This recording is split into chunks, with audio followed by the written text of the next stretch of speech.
Hard hitting vlogs. Hello viewers, भाई आज के हमारे वीडियो का टॉपिक है लोकसभा चुनाव 2024 और ख़ास तौर से हम आज स्पेशली और पर्टिकुलरली उत्तर प्रदेश स्टेट को शामिल कर रहे हैं। जैसा कि आप जानते हैं कि उत्तर प्रदेश में लोकसभा की 80 सीटें हैं, तो ये 80/80 का फंडा क्या है? क्या बीजेपी 80 में से 80 सीटें जीतने में कामयाब हो पाएगी? इसी के ऊपर हमारा वीडियो का टॉपिक है। चलिए स्टार्ट करते हैं अपना वीडियो। भारतीय जनता पार्टी ने 2024 के लोकसभा चुनाव पर पूरा फोकस जमा दिया है। लगातार तीसरी जीत के साथ हैट्रिक की तैयारी में लगी बीजेपी कोई भी मौका चूकना नहीं चाहती है। 80 लोकसभा सीटों के साथ उत्तर प्रदेश की खासी अहमियत है, इसीलिए प्रदेश पर जोर भी पूरा लगा हुआ है। बीजेपी ने देश भर की 144 लोकसभा सीटों के लिए ये प्लान तैयार किया है। केंद्रीय और राज्य स्तर के नेतृत्व का 3 लेयर तैयार किया गया है।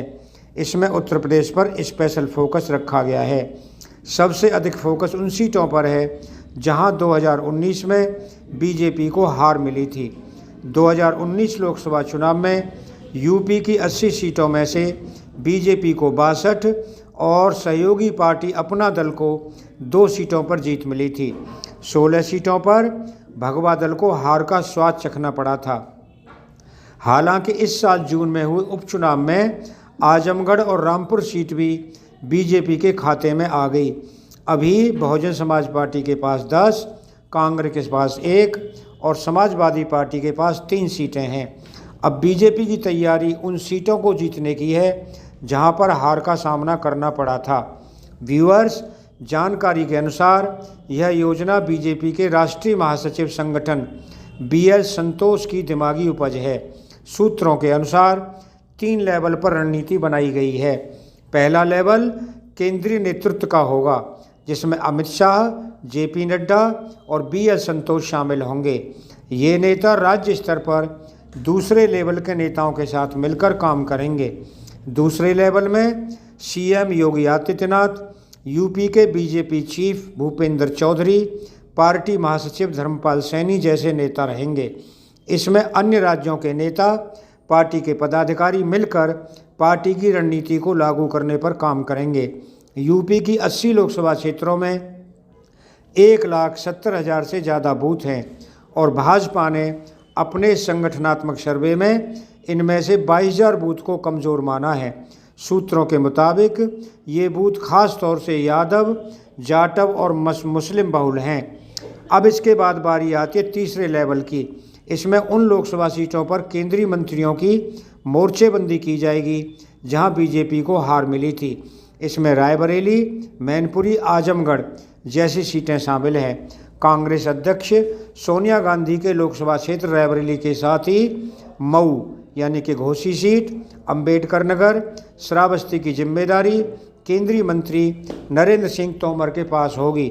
वहीं रेल मंत्री अश्विनी वैष्णव को बिजनौर, नगीना, सहारनपुर सीटों को जिताने की जिम्मेदारी दी गई है।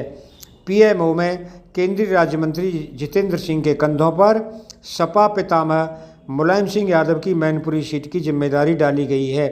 वह अमरोहा, मुरादाबाद और संभल सीटों पर भी कमल खिलाने के लिए रणनीति के सूत्रधार रहेंगे। उधर पूर्वांचल की गाजीपुर, जौनपुर और लालगांव सीटों पर केंद्रीय मंत्री, शिक्षा राज्य मंत्री अन्नपूर्णा देवी मैदान में उतरेंगी। ये सभी नेता केंद्रीय समिति और प्रदेश के नेतृत्व के बीच पुल का काम करेंगे। इनका काम जमीनी हकीकत, स्वतंत्र फीडबैक, कमज़ोर विधानसभा क्षेत्रों के साथ ही जातिगत समीकरण और बीजेपी को लेकर स्थिति की जानकारी मुहैया कराएंगे।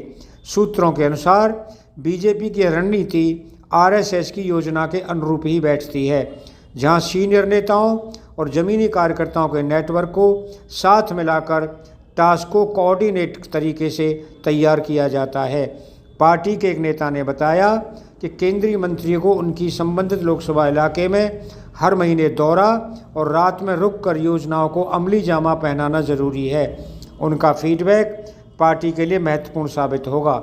योगी आदित्यनाथ ने हाल में हुए आजमगढ़ और रामपुर लोकसभा चुनाव जीतने के बाद दावा किया था कि साल 2024 में उत्तर प्रदेश की 80 में से 80 लोकसभा सीटें जीतेंगे। इसके पहले भाजपा ने 80 में से 75 सीटें जीतने का लक्ष्य निर्धारित किया था। अब खास तौर से भाजपा उत्तर प्रदेश की सभी 80 सीट जीतने के लिए यादव, जाटव, अनुसूचित जातियां और पसमानदा यानी कि पिछड़े हुए मुसलमानों को भी साधने में जुट गई हैं। ऐसे संकेत मिल रहे हैं कि वर्ष 2024 के चुनाव में समाजवादी पार्टी के मुस्लिम और यादव MY समीकरण तथा बहुजन समाज पार्टी के परंपरागत जाटव मतदाताओं को अपने पाले में लाने के लिए भाजपा पूरी तरह से जुट गई है। भाजपा यादवों के साथ ही जाटवों को भी महत्व देने लगी है। इसके पहले भी पार्टी ने 2014 और 2019 के लोकसभा चुनाव और 2017 और 2022 के विधानसभा चुनावों में उत्तर प्रदेश में गैर जाटव अनुसूचित जातियां मसलन कोरी, धोबी, पासी, खटीक, धानुक आदि समाज के लोगों को विशेष वरीयता दी थी। वर्ष 2022 के विधानसभा चुनाव से पहले उत्तराखंड की राज्यपाल बेबी रानी मौर्य को इस्तीफा दिलाकर भाजपा ने उन्हें राजनीति की मुख्य धारा में शामिल किया। आगरा के जाटव समाज से आने वाली बेबी रानी को विधानसभा चुनाव में पार्टी ने प्रत्याशी बनाया और चुनाव जीतने के बाद उन्हें योगी आदित्यनाथ के नेतृत्व की सरकार में कैबिनेट मंत्री बनाया गया। वह भाजपा की राष्ट्रीय उपाध्यक्ष भी हैं। जहां तक पिछड़े हुए मुसलमानों का सवाल है तो भाजपा ने योगी आदित्यनाथ के नेतृत्व की दूसरी सरकार में बलिया के अति पिछड़े मुस्लिम परिवार से आने वाले दानिश आज़ाद अंसारी को मंत्रिमंडल में शामिल किया और उन्हें अल्पसंख्यक मामलों का राज्य मंत्री बनाया। अंसारी को जब मंत्री पद दिया गया तो वह विधानमंडल के किसी सदन के सदस्य भी नहीं थे, जिन्हें बाद में भाजपा ने विधान परिषद यानी लेजिस्लेटिव काउंसिल में भेजा। भारतीय जनता पार्टी अल्पसंख्यक मोर्चे के प्रदेश अध्यक्ष कुंवर वासित अली हैं। दोस्तों, देखना है कि भारतीय जनता पार्टी अपनी इस रणनीति में कहां तक कामयाब हो पाएगी और क्या वो 80 में से 80 के फंडे को कामयाबी से जीत पाएगी। दोस्तों, अगर आपको ये वीडियो पसंद आया हो तो आप चैनल को सब्सक्राइब करें, वीडियो को लाइक करें। आप लोगों का बहुत बहुत धन्यवाद। Thank you very much.